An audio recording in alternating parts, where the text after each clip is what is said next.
All right, it is now recording. All right, so this is going to be the pilot episode, which means it's gonna be full of kinks. I'm just gonna Yeah, I'm just gonna throw that out there. yeah. We are already halfway through a conversation that we decided, you know what, fuck it. This conversation is amazing and should be used for our first Oh Hot or Trash God. podcast. Yeah. And also, these two are not going to be my actual co-host. My other co-host is currently sleeping like a reasonable adult. True. I would very much welcome the Uh, opportunity to be a frequent guest though. I would not mind. I would also just say too, I will figure out a schedule once I also figure out Absolutely. the whole Twitch thing. And if anything, just for this, now that we are recording, to bring you all up to speed, we're trying to figure out how to trash debates about superhero movies are going into decline, and Fu is suggesting that this is now going to be a renaissance of video game adaptations. So, and right To now, I have a brain aneurysm from our current conversation. So, So we have uh, we that conversation went through a number of phases. It's a little too much to recap here, oh but what god. we've wound up settling on is discussing the concept of the Metroid series from Nintendo being turned into a series of movies. And for Um, context, we went through a whole talk about Zelda movies or Zelda mhm. adaptations. Zelda adaptations, how they fit in compared to the Mario adaptation, where they would what kind of audience they would want to appeal to with it, aesthetics, how the story would go, everything. Yeah, um, So god. the current trash take is with Metroid and the fact yes, that other M, Metroid Other M, being the only one of the only Metroid games that actually has like a lot of other characters for Samus to interact with, might be something that gets on the docket of being turned into a movie. But as is general consensus, Other M sucks. It sucks Yeah. horribly. And we came to the realization that it's the Other M has been replicated already. God. Other M is the precursor to Captain Marvel. This is the point of the podcast. If I could animate my own sprite to just be angry and have a bulging, pulsing vein at the side, I would do it. But I am in hey 8-bit man, form. The basic hey plot. man, the boot fits. The boot fits. Yep. The Oh, basic plot of Captain Marvel is that Captain Marvel is a strong woman who doesn't realize it and is being held back by a man. And mm, when you get down to the bare basics, that's the plot. It's why a lot of That's people what trash happens talk in it, Other M. and that's exactly what happens in Other M. She goes in, she's strong, independent bounty hunter. There's a man holding her back now. Now is she going along with it? Yeah. So did Captain Marvel. But well, how do they both end? Yeah, they both end with main characters realize their strength becomes stronger because the man dies. A little bit different in how he dies, but it's it. Technically, Jude Law didn't die in that one. Technically, and also difference. I do believe in Other M. I've never played it, but I do believe she ends up respecting the commanding officer Adam Oh, at the end of absolutely. the game. But That's kind of he the there basis of is fusion. also there's also still no argument to be made that he did not hold her back. Yes, that is a thing. You know It, what? Woke Hollywood would totally get on with that and probably just like it would turn change into a the smear ending. campaign It would for Adam. change the ending so that Adam is like an absolute scumbag, and Samus was totally justified in ditching him, which Yeah. would completely kill any chances of adapting fusion, which would Actually, make me sad. actually, I think it could make Fusion a little more compelling. This is going to be a hot take. oh I Okay, think god. let's see. I think that Adam being a hated character from Samus would make Fusion even better. So I don't. Okay, here's how? how Fusion goes currently. She respects him and that's why she follows his orders. Um but she still questions his decisions, but she questions his decisions because she thinks of him as a cold AI. She doesn't even think of him as Adam yet, right? Right? Change that up. She doesn't question his decisions because he's a cold AI. She questions his decisions because he's based off Adam. And then he has growth in character as the movie goes forward. But it's a Wait, how growth would in she? How character would she that's a respect? different. It's a, No. I How don't would she even like? Why? know. Okay, if the end of the other end movie is where she learns that she doesn't need no man to hold her back, then how would that translate into the fusion movie at the start where she likens the AI to Adam, but still goes along with following his commands? Wouldn't that just be like Because character no. undevelopment? No. Because she's a bounty hunter and she is sent on a mission. They put the AI in her ship without ever asking her. Even in Fusion, they never ask her. They just do it. Well, You yeah, just it's say, "Hey, because we her put ship this crashed. AI in your new ship that we're providing that will help you." And they purposely put it in there to sabotage her to keep her from doing things that they don't want her to do. That's already in Fusion. Yeah, that is the Yeah, plot point. yeah. And so the movie, they send her out. We have this mission for you. We got you a new ship, but under a condition. You have to accept this AI that we've put in there, and he's based off your old commander. They'll just straight up tell her. No, but that completely okay. That ruins a really important point later in the game, What does it ruin? where it ruins the at the end where she destroys the Metroid lab, and then Adam is like telling her all the stuff about like, oh, you weren't supposed to do that, and then it's like, and then the Federation's coming to pick you up, and they're going to see what they can do with the X's, and then Sam is like, no, that's a bad idea. You've seen what they can do. They're gonna get destroyed by the X's. And then she accidentally blurts out Adam's name while yelling at the computer. And then the computer is like, Adam, who's Adam? And then it's implied in that moment that this is where the computer starts having memories of Adam, and then this is where he has a change of heart and then And gives her like the command to and like destroy the ship. the important thing about that is not that he realizes that he's Adam. It's the important thing is that he has the shift in perspective, right? Yeah, the And you can still calling do him that. Adam. You can still do The that. So my take on that is the way you do that with him being Adam from the start and her knowing that he's Adam, right?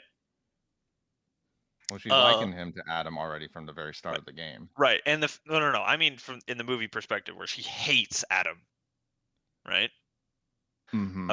So she goes through the game. She hates Adam. She follows his orders only because she's on a mission, and because that's what she's a bounty hunter. She's following the contract. The contract says she has to follow these orders, right? And she follows only as far as she inevitably comes into conflict with him, and through those conflicts he starts changing. He doesn't quite act like the Adam that we've seen before. He starts becoming a Eh, little bit more reasonable, only a little bit at first, right? And at the end, instead of calling, like, she'll call him, like, she'll refuse to call him by name and being, just yeah, absolutely straight up refuse. right. Just like, fuck you. You're not a person. You're a goddamn computer. I'm not talking to you like you're a person. Yeah. And then the moment comes, she's been slowly worn down by the fact that he's become a little more reasonable. Doesn't seem as like bullheaded and stupid as the Adam in Other M. Hmm. And in the end, in that confrontation where she says no, she still says Adam. But in this context, she hasn't called him Adam the entire time out of a refusal to acknowledge him as a person. Now she Hmm. calls him Adam, and he realizes, oh, that's where you get that realization of, I am my own person now, and I can make decisions outside of what I've been programmed to. Yeah, No, I'm it works only. well with the moment Hmm. in the game because Yeah, initially she wanted to Hmm. self-destruct the whole thing, the whole mm-hmm. Yeah. station, but then Adam is like, "That's stupid.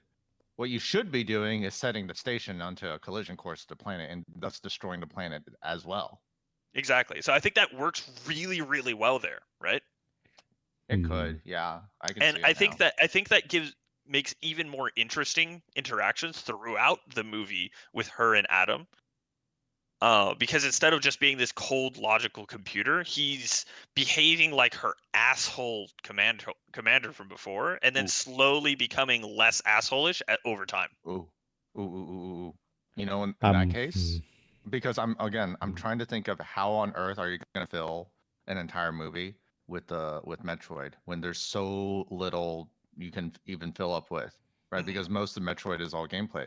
But hot take, you make a single movie and it's Other M and Fusion together. You just Yes, basically I do think the you same could. thing I think you could do that. where you just like the main plot, the present timeline of the movie is Fusion, and then you just have flashbacks to Other M where she's interacting with Adam. You do Yes, that and instead. I think you can do that, and I think that you can elaborate on some of the instances where you're told not to go to certain places or not to go after certain power ups, by Adam, and I want like I want actual arguments to happen, mm, like, and I So want them to happen. basically, So in the game, there's she's only allowed to stop in specific areas to talk to Adam. yeah. Fuck that. I want Adam to be able to communicate to her while she's on the move, because I think that stopping the flow of the movie to have her stop in a room just to talk to Adam kills the flow. right. It works in the Ye- game setting. I think it works really, really well in the game setting because you need to have that stop to actually take in the information. I don't think you necessarily need that in a movie. Yeah. I only then am keeping quiet right now. Hmm. pretty much every Metroid movie is just going to be like two games, but just like flashbacks in between each Yeah, action and piece. I think that's fine. I think that the games are all action outside of the standard plot points where you stop and talk to somebody, right? Hmm. Or you stop and you do this one specific thing. And the way you translate that into a movie is instead of enemies being in every single corridor, right? You have enemies in most areas and then show progress. She goes through an area the first time, she's cleared it out. When she goes back through there because she needs to go somewhere that's connected to it, make that an area that she knows is safe. Maybe occasionally throw in a thing, oh shit, there actually is a problem here and I just I didn't realize it. I thought I'd cleared it out. But for the most part, have her go through and have those be the times that she's talking to the other person, Hmm. Now, like just make and on the also go. make it so that like after every flashback, she's using a better weapon. You don't show that she got the upgrade. It's just that during while you're watching the flashback, she got the upgrade, and so when you exit out of the I, flashback, she's already mm, using something else. no, I don't think I like that. Or at The least make argument it subtle. the argument that I was going to make was like literal upgrades. Like she's going through, she's been told you're not allowed to use like there's this upgrade. They sent it. They didn't mean to send it. So the diffusion missile. Yeah, They didn't mean to send it, right? If you remember that. yeah, I remember that. Uh, that whole sequence, she's going through. Samus, there we sent the diffusion. There's a package in this area. You've already received a notification for it. Like make it an automatic notification when she receives a supply packet to the Right. station, right? And that gives the excuse of the commander saying, "Don't go there. That was an accident. You are not meant to get that." Hmm. And then they can have a whole argument while she just heads straight fucking there. And that would be a really great show of her defiance against Adam. Yeah. I'm only been Um, keeping a little bit quiet on my part yet too, just because I haven't played too much about it, and I'm very hazy and vague about remembering oh, a lot of absolutely. the Metroid stuff. I play Fusion is the Metroid game that I played the most of out of any of them. Same. I think that Even it more than Prime, is. really? Yeah, actually. Um, Okay. I didn't have a GameCube when Prime first came out. Hmm. I played Prime the first time with the Metroid Prime trilogy on the Wii. Okay. Um, so I think that scene, she's going for the upgrade, right? Hmm. She's arguing with Adam on the way, and while she's arguing and distracted, that's when the robot that took the power up breaks through the wall. Oh, And then she gets that. it anyways after she beats it. Exactly, and then you have this fight where she's desperately trying to beat this robot, and she takes the power up from it. And you can make it like a data download from its body, or you can make it a physical thing that she takes out of it. It doesn't matter. Or Hmm. actually, I mean, it comes from the X absorbed it. So these Yeah. are the X we're dealing with. So she kills the X, it gets its power. Um, But then and that then you have to establish the X first. So of course, this movie has to be the second one at of least. course, yeah. And that plays into the horror theme that we're kind of going for. Yeah, because She's in the middle of a heated conversation with her superior when she gets ambushed, yeah. and it's not ambushed by the X. So, oh my god, I just realized how well this works. All right, so uh, kind of a tangent here. All right, and I'm sorry for that, but All good. small tangent. So action horror is really hard to do, especially in games, Mm-hmm. right? So Unless you're Resident Evil. no, even Resident Evil, I would not qualify most Resident Evil games as good horror games. Yeah, because after That Resident is Evil, admittedly a really hot take. yeah, like I here's the think that thing. they. Hmm. Mhm. Go Here's ahead. at Go least ahead. my take with it. If anything, it's hard for to see like a good action horror game, especially for Resident Evil, because at the time too, we gotta look at things that happened before like Resident Evil 7 came out, or at least the Village, right? Yeah. Because we had to remember Resident Evil 4 was already teetering the lines between horror and action, and it had more action than Resident Evil 3 that a lot of people kind of remembered. 5 Right. was just full on unhinged action. Chris Redfield punches a fucking boulder. Fuck Sheva. Anyways. And then 6 is just all action nonstop, no matter what it was. And nobody understood what the story was in 6. I'm gonna be honest. I Is don't that the one remember with the the Ava? stories.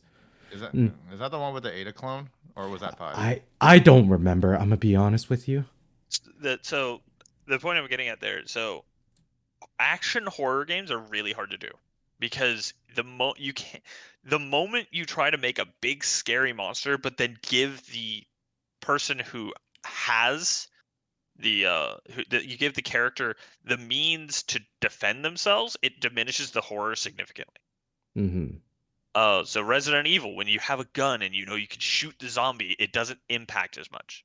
Now, games get around that by making it so that maybe you don't have the right tools to deal with them at first, and you have to be scared of them for a while, right? Right. Really, really good action horror games use the fact that you can defend yourself against you. Like Dead Space, for example. Dead Space, and the best example I can think of is Fear.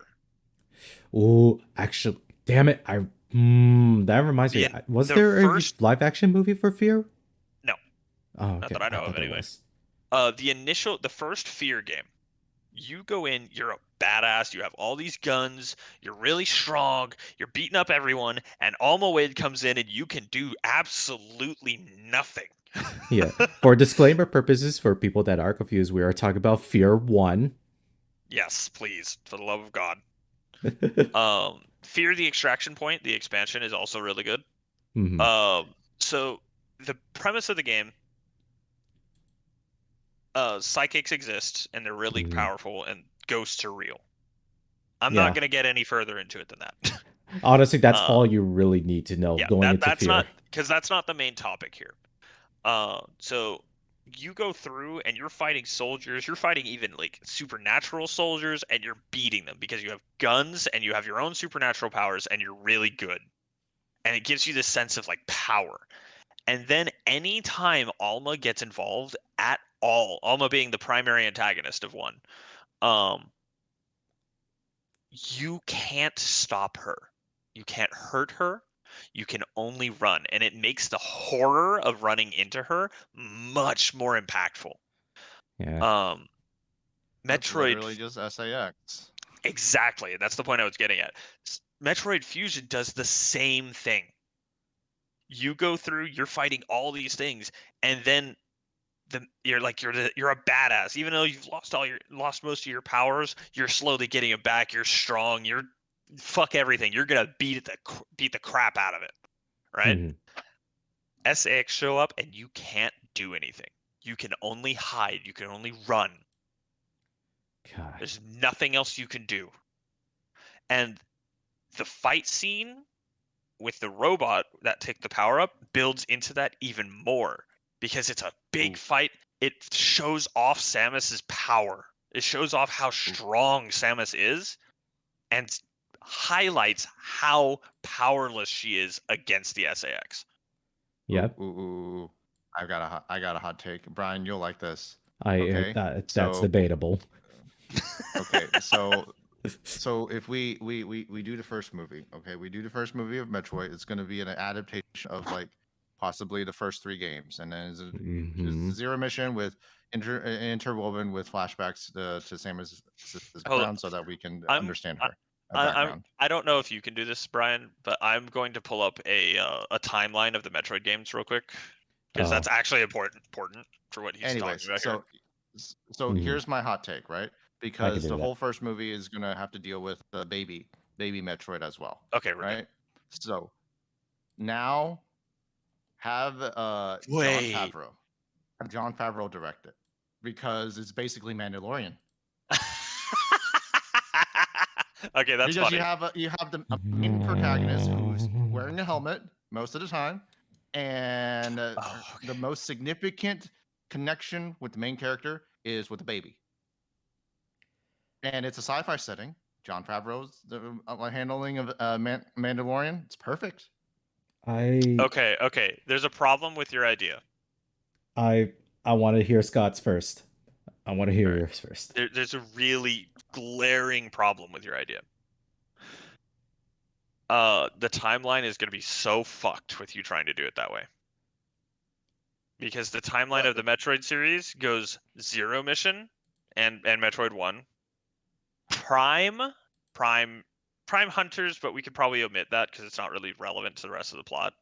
Prime Other 2, M is Other when M is is it? after Super Metroid. Oh, okay.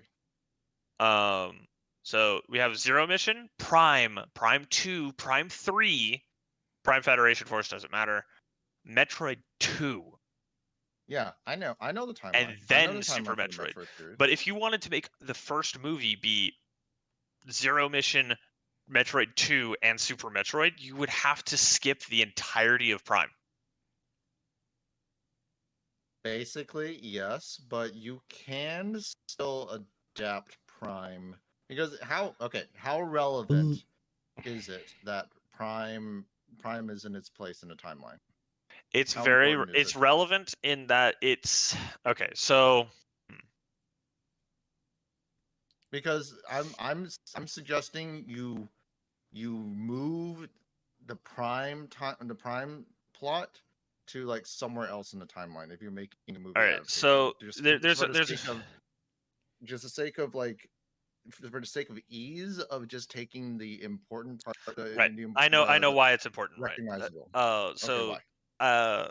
the main reason why it's important is Prime 3, the ending of Prime 3 is the moment that the space pirates become almost destroyed. Mhm. It is the moment that they become weak enough that their last stronghold is Zebes or not Zebes. I forgot what the planet is in Super Metroid. I think it is Zebes. Is I it? don't But I know. thought Zebes blew up in Zero Mission. So something like I that. don't. If you also don't I'm mind pulling it up. giving the yeah. No, it is on Zebes. What the fuck? Then what happened in the first game? That's a good question. Oh, ooh, another hot take. Why don't we just make the first movie the Prime series? I You not could work. I worry that if you did that, you wouldn't have good places to do flashbacks to her child. No, wait, it would work great. Yeah, you could. You could Because work. she's going because especially in the beginning, she's going through the Chozo ruins. That's a fantastic tie-in to have her talk about her childhood. hmm. Yeah, and then you still have to fight Ridley. And I think that to give more dialogue, to bring more like life to it, you would have to maybe leave. You know how there's lore dumps in Prime 1 where Yes. you Yeah. scan something and you get lore from it. Hmm. I think either turn those from you get like a text document to a video from the Chozo, That And I think that brings some more life into the movie, or just straight up leave one of the Chozo alive. Leave one Chozo alive that goes with her to try and help her, that hmm helping her more on the That kind of technological makes side. that's Hmm? kind of conflicts with Dread though. But oh well, whatever. Dread Well, is Dread. Dread is important, but I would say that it's made only more impactful by the idea that a Chozo survived and then dies by the end of Prime. Prime 1 specifically. So the first movie would just be Prime, the Yes. Prime trilogy. You might have to make that into 3 movies actually. Because probably. the 3 games are too separated from one another to combine. Hmm. It's not like with Zero Mission and like what we were thinking before was Zero Missions And Samus 2 and Returns. Samus and Super Metroid. Those tie into each other just fine because of the nature of them. But Prime, you're on a specific planet dealing with a very individual problem in the Hmm. first 2 games. I've never played 2 or 3. I've only ever played the first Prime, so Okay, I'm so not familiar with to 2 or give you an 3. I know the plot is about Dark Samus in the second one, and then the third one kind of is Dark not Samus is sure. actually kind of a side plot in 2. Hmm. It's where you first actually meet Dark Samus, but she's not the driving force of the game. Mm. Prime 2 is very much like Prime, where you're on a specific planet. It's actually a different precursor race that's there, the Luminoth. And they are dealing with the same problem that the Chozo on Talon 4 were, aka Phazon. A meteor of Phazon crashed and basically made their planet go into flux between 2 different dimensions. Um, and the energy of both planets from both dimensions has been split between has been like halved, and there's only enough for one of them to survive. All right, that's the gist of the plot, and you are going through helping the Luminoth get the power from Dark Aether, because the planet's named Aether. You're getting the power from Dark Aether in the other dimension and pulling it to Light Aether to make it the planet that survives. Hmm. Dark Samus is just there eating Phazon. Dark Samus does not push the plot at all. The That's plot is pushed by Samus's need to fix the atmosphere of Aether before she can leave, because right. her ship cannot take off because there's too many power storms going on in the atmosphere because of the dimensional flux. Hmm. I can see how if you're going to try to make a movie, you would try probably this would not fit in a single movie, but the Yeah, second movie would probably be make Dark Samus the main antagonist in the I second think movie. I think that instead of a main antagonist, I think it would be a all right. Missing context, admittedly, for those listening to this later. We had a conversation earlier about Twilight Princess and how you could make Ganon the big bad without the main characters ever knowing about it Yeah. That was a until the very end by having side scenes showing him interact with like Zelda and things like that. that too. Um, so this kind of throws back to that. You would have a similar situation with Dark Samus where you have some scenes with Dark Samus that show up without Samus actually being there, and see like the aftermath of Dark Samus to kind of give hints to, oh, this is the like this creature's been here. Honestly, another great example of comparing it to Alien. Mm. First Alien movie, you see a lot of evidence of the alien without actually seeing it, right? Hmm. Like you see, oh, there's a body here that has puncture wounds from the alien's mouth. You see a place where acid burned through the ground, burned through some grates and stuff like that, and it builds tension. You can put in evidence of Dark Samus's passing to build up that climactic encounter at the end of the game or end of the movie, right? Right. And still have some like glimpses or brief encounters with Dark Samus throughout. Because what Dark Samus serves in the game is the final encounter with Dark Samus is absorbing the phazon from Dark Aether, and Mm, knows that if you go back to the light Aether with the energy from light Aether, then that phazon will be gone, and it doesn't want that because it wants to keep absorbing it, so it tries to stop Samus. Um, that no, I'm it's a lot. yeah, it is definitely a lot, especially since like my only knowledge for like the Metroid series literally is like I think Prime, right? Just the Yeah. first one. And Uh, But still, yeah, Brian, my take, John Favreau. no. no, What do you mean no? It's I. perfect. Like I respect John Favreau for what he does, right? But But we're I not don't that. think I don't think that works well for this. First of all, the idea of Samus running around with the baby Metroid, as much as I like kind of get where you're going with that, I think it's too important to her character that the Metroid dies. yeah, Yes. It has to That's die. yeah, that's kind of how that half of the timeline goes. It's Right, because the baby dies. right. So the God, don't remind me.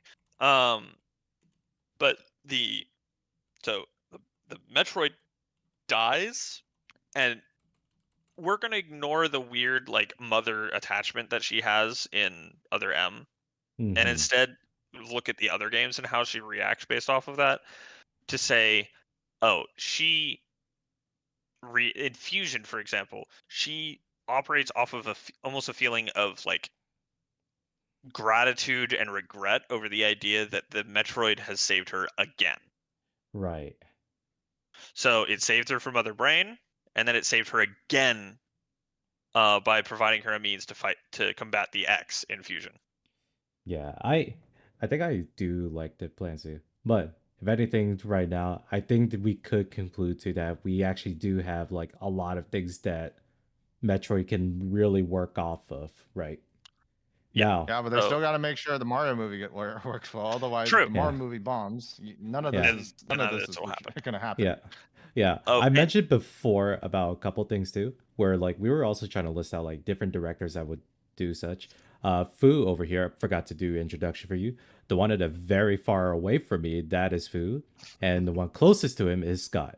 Now, yo, Fu suggested that the director that could do Legend of Zelda, in this case more specifically Twilight Princess, should be Peter Jackson since high fantasy. I decide to go different and say, mm, why not Guillermo del Toro? And on that note, too, what if Guillermo del Toro actually directed a movie for a Bioshock live action?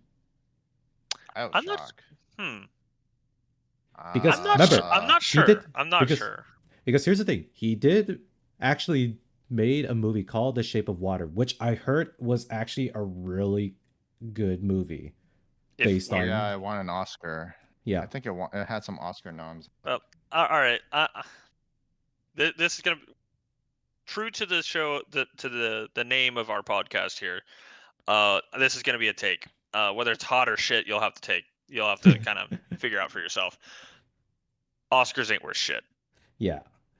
I mean, to be fair, Oscars are a circle jerk of, uh, you know, A actors and very directors, exclusive circle. a very yeah. exclusive circle, just kind of congratulating each other regardless of how well the how well the movie was actually received by the public. Now, to an extent, yes, there are a lot of movies that are put out there and they're really, really, really good movies from a filmography perspective, but don't Didn't catch well with the audience because it's too complicated or it's too subtle. And I'm not saying that those movies are bad. I'm more talking about like they give each other Oscars and stuff like that for movies that aren't really that fantastic from a filmography Mhm. perspective and didn't go over well on an audience perspective either. Yeah. Uh, Yeah. Oh, Brian, Yeah. Guillermo del Toro. Didn't he do? Did he do Hellboy? He actually did do Hellboy. He did do Hellboy. Okay. that Okay, then I I can think see that it. works. I think that works really well for a Legend of Zelda thing. Yeah, Oh, Legend of side Zelda note, and this, mm, only very briefly going back to Metroid. We're gonna drop that for now. But the one of the things we mentioned before we actually started recording was the idea of Metroid Fusion should be like we alluded to it, but it should be made in the style of Alien. It should be a horror, not an Yeah. action, Yeah. or it should be an Sci-fi action horror. horror. Yeah. Uh, Sci-fi horror is really hard to do because Alien exists. yes, and the And follow up of Dread should follow on that formula. mhm. But yeah. Also, low key, before we Mm. exit the Metroid franchise, low key, the whole time we were talking about Metroid movies, I just keep imagining Brie Larson and Jude Law as I Adam. So moving on. we have officially had our first shit take. God, I hate you so No, much. you're the one. That was your take. That was your take. It's true. You're the one who compared I hate Captain both of you. Marvel. I hate both of y'all. I hate both of y'all. And moving on from that point, I really do think Del Toro could actually do a Bioshock just because he himself loves like diving into like the much more weirder like sides of like Hollywood VFX, such as the fact that Yeah, and he's that very the known Zelda to series making could be really good. monsters. He's known to make Yeah, monsters. He also worked on now, Pacific Rim, which I love a now lot to personally. kind of follow up from that shit take of Brie Larson, I want to ask. I want y'all's take. Who would play Link? Actually, Hmm. question before we can even ask that. Should he remain mute? That is another question too, that now that I really think about it, it would be really hard to make a movie with a silent protagonist. I'm not saying it's impossible, it's just going to be very difficult in a And sense that Link It's just Navi on has steroids, yeah, dude. yeah. And sub at question for that. Sorry for interrupting on that, but yeah, sub question for that. Is Link truly mute in some of the games? Some of the games he is, but in others we can very clearly see that the characters are respond to something he did or said. Now it could be that he just pantomimed something to get his point across, but there's definitely a point that you could say that he does speak and we just as the character don't hear it. hmm, Now I'm not you wouldn't translate that into movie. If we go with that logic, his character would have to speak. mm-hmm. God, Um that is honestly hard. I and don't I think I think could think of one. I think the choice of actor depends entirely on that. So Yeah. who would even play him?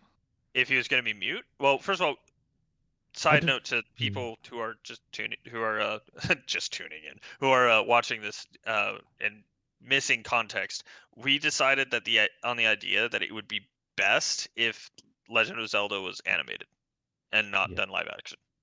yeah, Yes. So that opens up a lot of options. First of all, if he's animated, you don't need an actor. yeah. No, well, You need a mocap okay. actor. No, depending on the style of animation, you could base it off the likeness of the actor. You Kind of. Kind Link of. Link has kind of a set look, I'll be honest. Yeah, he honestly does, which is something that like I think it's It really changes hard a to little do. bit from game to game, but it's pretty much set. Kind of angular face as an adult, blue eyes, blonde hair, uh, kind of a prominent nose in most of the games. Yeah, And Getting obviously your hair highly right animated. is gonna be, and your hair. Yeah. And so that means that you don't really need to base him off of a particular actor, but if you're gonna have him as a mute, you can have your mocap actor be anyone. that Literally anyone, as long as they can pull off the kind of like stunt attitude work. that he Swordplay. the confidence or in some cases lack of confidence, depending on where he's at in the story, in his Hmm, actions. that is, yeah, that Chris Evans. We're assuming for mute. Yes, Chris Evans as the basis. I actually I I don't don't hate it. mind. Yeah, I here's the thing don't about it. hate it. Chris Evans is widely known in like a lot of like the And film industries for he's like done it. He's done an animated movie, Buzz Lightyear. That's not a you're not. Well, That's not a ringing endorsement, my friend. yeah. I know, but he's done an animated, so Yeah, it's possible. It is Chris. possible. Here's the thing with it though too. I can say too that like Chris Evans can definitely do it too, just because a lot of times he has done Broadway shows a Uh, lot. He has Actually, ooh. he should be younger though. I think he needs to age down if he wants to. What? Another hot take here. What if we didn't use an actor? oh god, yeah. What if we used a stunt double What oh Eh. god. for mocap? For mocap. For mocap, yeah. But if we So yeah, we could so use like the main reason stuntmen I'm doing there. that, a lot of stuntmen have to still be there in scenes, even when they have to like display emotion by Mm-hmm. through their body language. Mm-hmm. So they still have pretty damn good skills with emotional portrayal through body, Mm-hmm. through their motions. And Link is a character that is always going to have to display certain like aspects to Gesture. how he moves, how he gestures, how he behaves.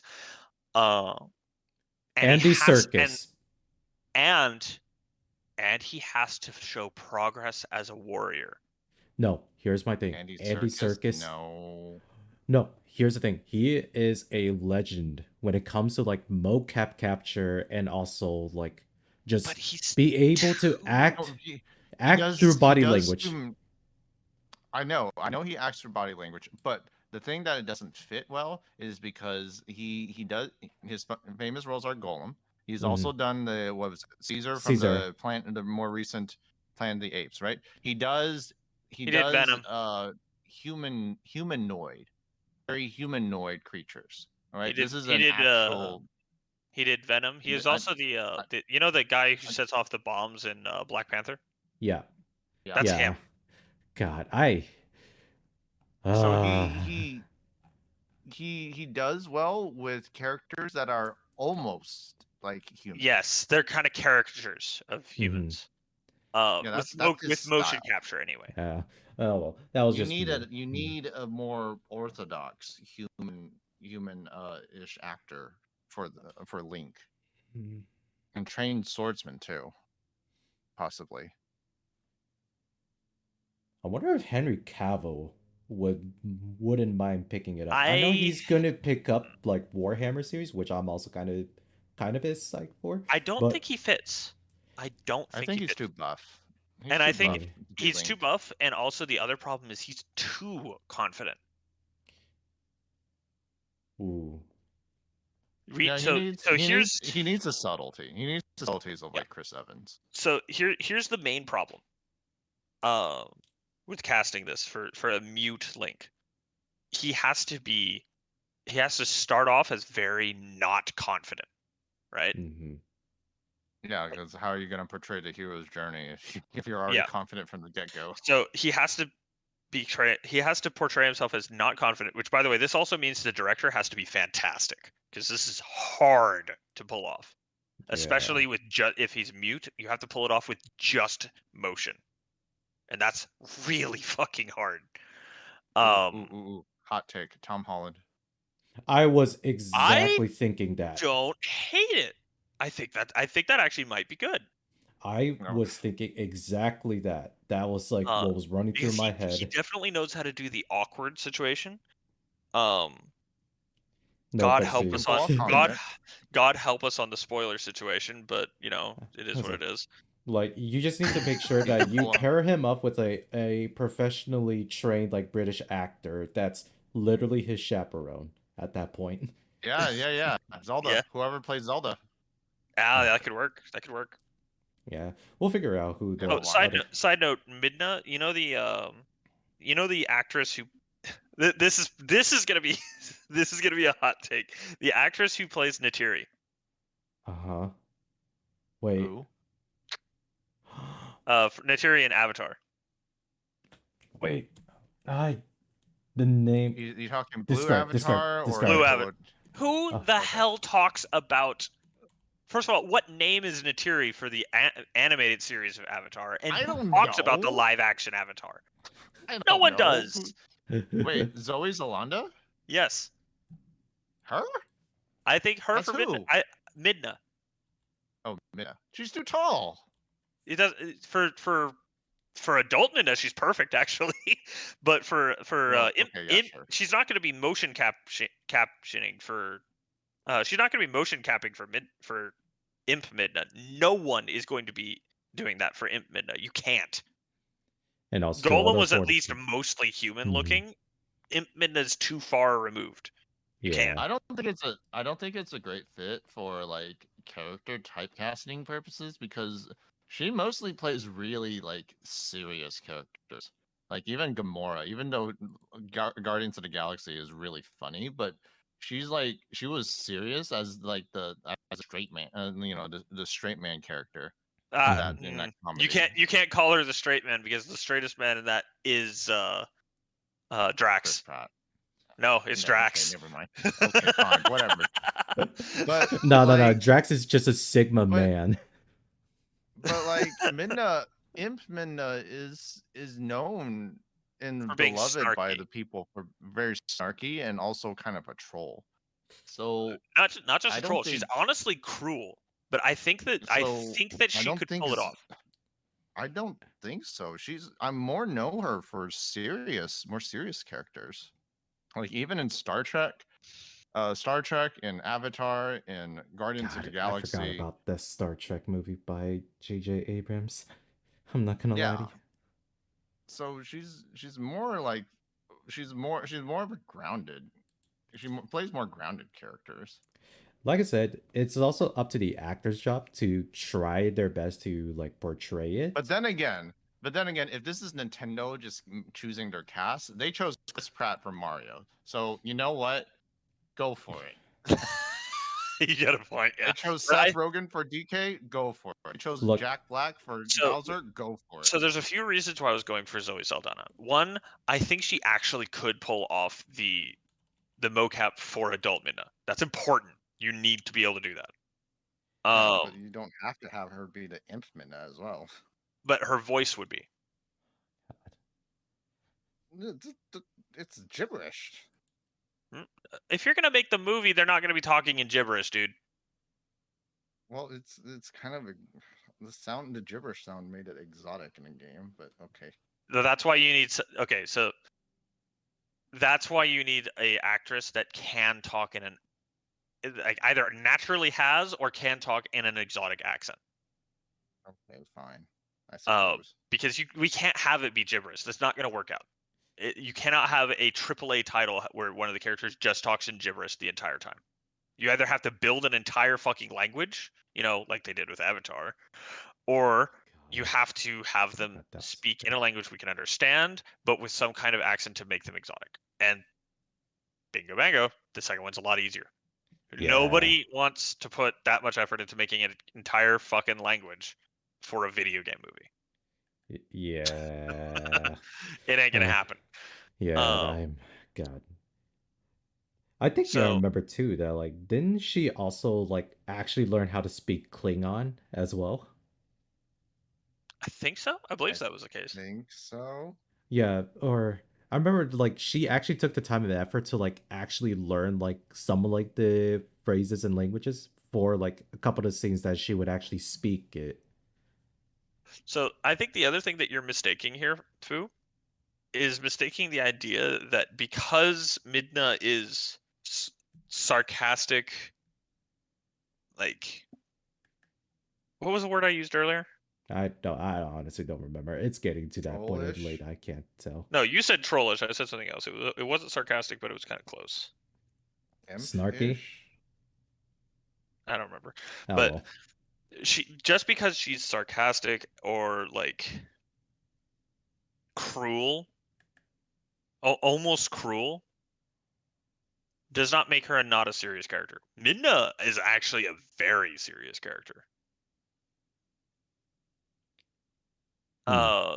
Her behavior is a sardonic, looks down on the main character, and treats him as something to be used for the first like 40% of the game.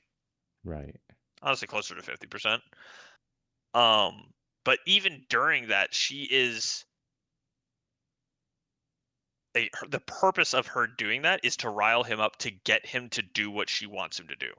Hmm. Yeah, that is true. And that is a It is. serious trait. That's not a comedy trait. Man, How we're much all you wanna Um, bet remembering if games they make a differently movie? from each other, huh? How much I bet that people who are, if they make the movie Twilight Princess movie, they're gonna lean in on the heavy comedy part for that portion. I would hate it so much.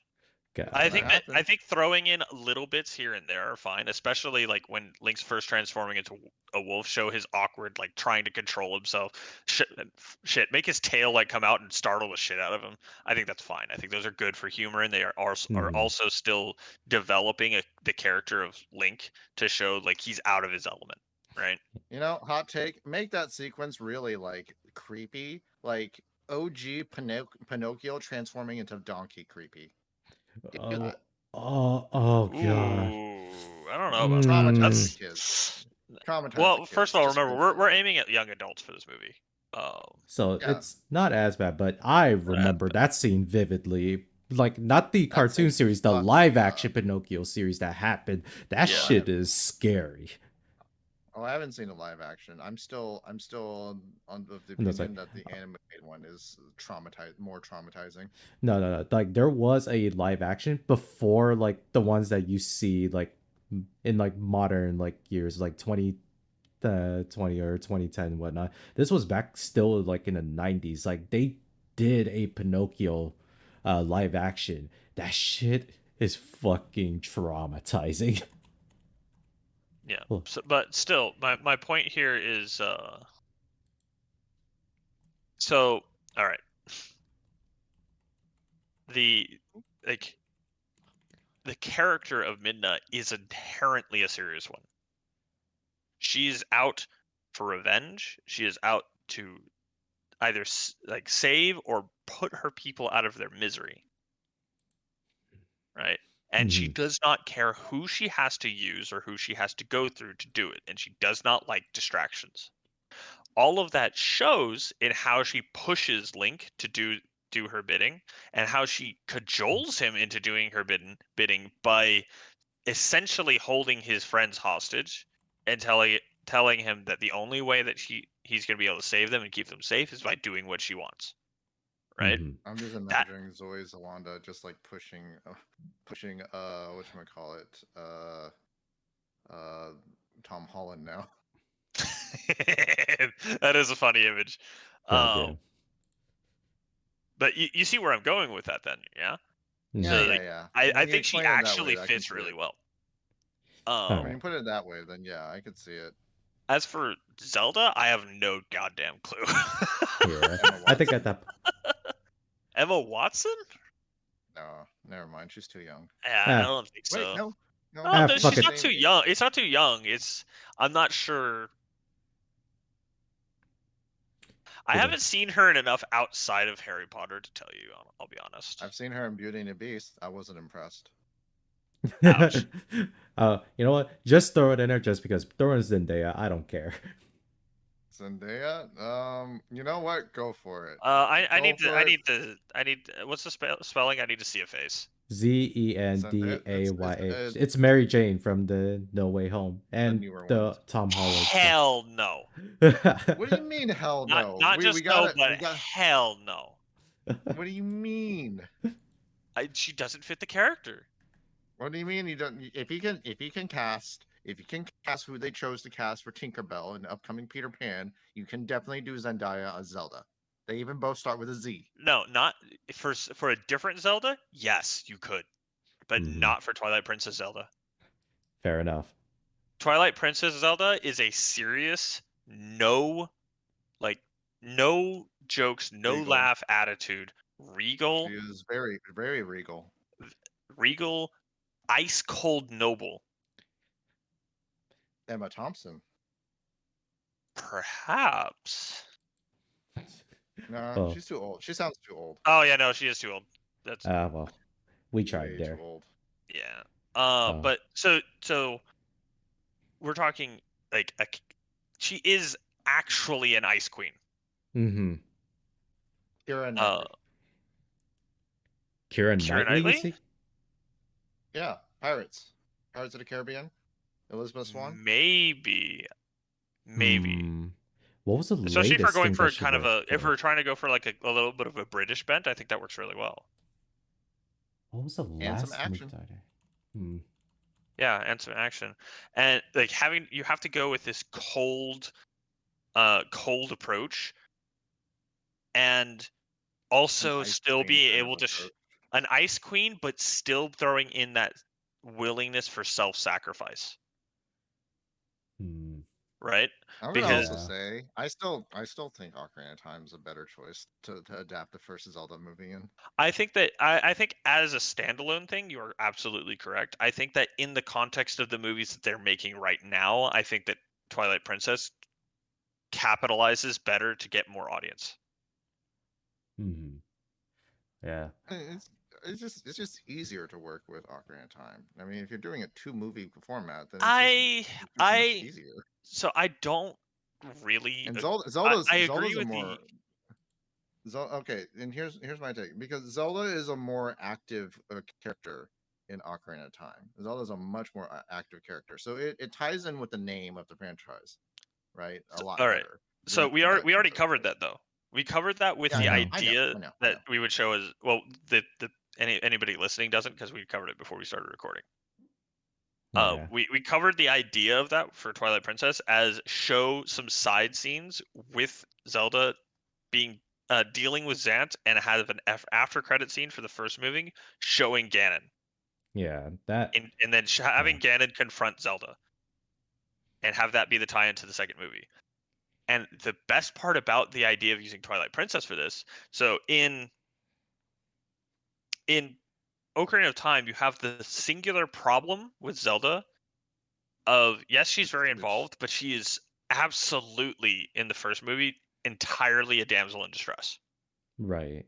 yes, kind of. And but the thing is, she still becomes Sheik, and then that can be a Yes, fun in the thing to second do. movie, and that's interesting, Hmm.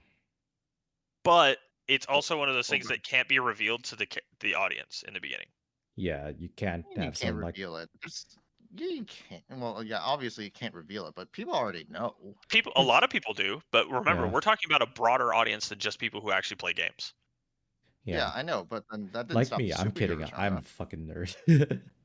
So, By the way, Brian, I wanna inception you with this idea. Uh, Oh no. Thanos. Thanos as a Ganondorf. Josh Brolin.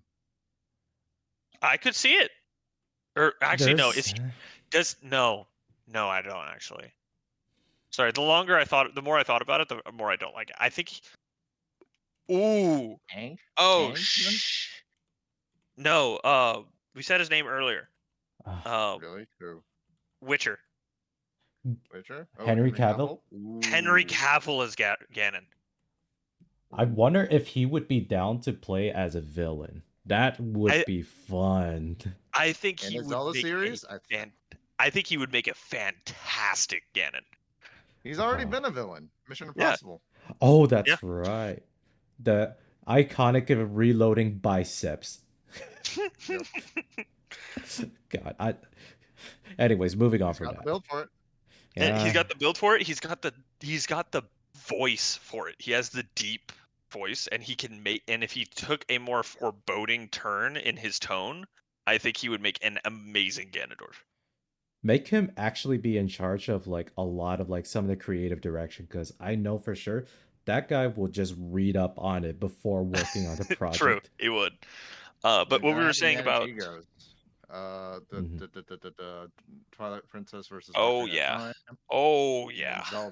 Zelda's involvement, and So Mhm. revealing the plot twist of Sheik.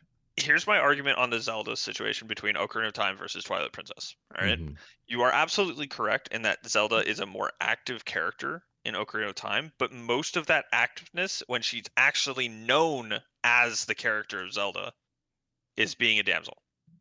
Right. Twilight Princess, it seems the same, except that it is different in that she is actively trying she's not actively trying in the way that Ocarina of Time Zelda does, where she's actually like getting the hero go do this, like I'm gonna try and help you, I'm gonna keep spying and stuff like that. No, Hmm. she had a very active role right at the start where she starts off in charge and is forced to make the awful decision between continuing to fight and like not surrendering her kingdom or trying to take a chance, Right. Well. right? Hmm. And being forced to watch the situation that um her kingdom falls under. Yeah, Ooh. but then the thing is, yeah, you can interweave scenes of Zelda and Ganon into the Twilight Princess movie, but those scenes are like plot wise, they can't ever like end up doing anything with them because the ultimate showdown has to be at the end with versus Ganondorf. So And you you're can ultimately just explain that away very easily by just saying Ganon can't take the Triforce piece without all three pieces being in the same spot. Yeah, that has always been a That's very that's common an like easy way to do story it. plot point for like Legend of Zelda series, especially like Ganon's motivation of like, taking the Triforce for himself. But he Yeah. can't necessarily do that individually. He would if he could. Yeah. So he needs all three pieces to be in the same location before he can take them. Easy fix from that, right? Yeah. The scenes where he's interacting with Zelda can be along the lines of him trying to figure out who the hero is and or like trying to figure out where the hero might go, right? Hmm. Because he would have known that the hero interacted with Zelda at some point. Yeah. I'm just reminded of Die Hard where the God mother damn. where the where the bad guy and the mother interact. So Famous you're gonna have to Christmas pull off movie Die something like Hard. that. Ah, Yes, Die yes. Hard. You're gonna have to do something like that then. Yeah, Well, I think that could work. I will How say And about that we then wrap I'm it? gonna wrap it up around here. We've already passed our 1 hour mark on this. Ah, okay, one final statement then. All right. Yeah. One final So one statement. final What shit we take. yeah, one final should take the Zelda in Twilight Princess works better from a cultural perspective for the kind of movies that people expect nowadays because instead of giving in Hmm. to the idea that she is a damsel and has to Passive. be rescued, she takes the initiative and sacrifices and like semi sacrifices herself to save someone else. Hmm. Yeah. Well, Even in Ocarina of Time, even after she becomes the badass of Sheik, she still winds up being a damsel in distress at the end. But you can always tweak around here and there. But I'm still of the opinion that Ocarina of Time is just easier to market. Easier to that's true. market for sure, but I think for the purposes of what audience they'd want to aim for, aka the young adult audience, the Twilight Princess works better. It's also Yeah. more relevant to the young audiences of today. Remember, most of them haven't played Ocarina. Twilight Yeah. Princess Make is a movie more out of it. recent. They're more likely to have played it at least. More likely, and Anyways, also based on the fact that wrap it up, the Brian. casting choices is practically if you make Tom Holland like the leading cast as well, and then Mhm. Henry Cavill as Ganon, fuck it, people are in no matter what. Also, to be fair, that can work for either Ocarina of Time or Yeah, Twilight it Princess. could Yeah. work for either. That casting works on either one. Zelda can still be whatever your British actress can be. I It's don't think just it Navi. can't be Keira Knightley for Zelda in We'll have to see Ocarina of though. Time. You just it's just that do you want Zoe for Midna or question mark for Navi? Actually, you know what? Emma Ho- Watson for Navi. Emma Watson can actually work perfectly for Zelda in Ocarina of Time, That, yeah. Yes, that could. Well, especially young Zelda. I think it works great. Yeah, I can see it. She fits the image with her history as Hermione. Yeah, and that I is guess a that'll special. be where we cut it off. Yeah. Yeah, wrap it God up, damn. Brian. Yeah, this is a Hot or Trash pilot podcast episode, and my God, am I gonna have to see how this turns out here on my own time? Dear God, you And guys make Nintendo, go. when you do decide to make Metroid and Zelda movies, credit us. I no refuse. I will bury this in the archives.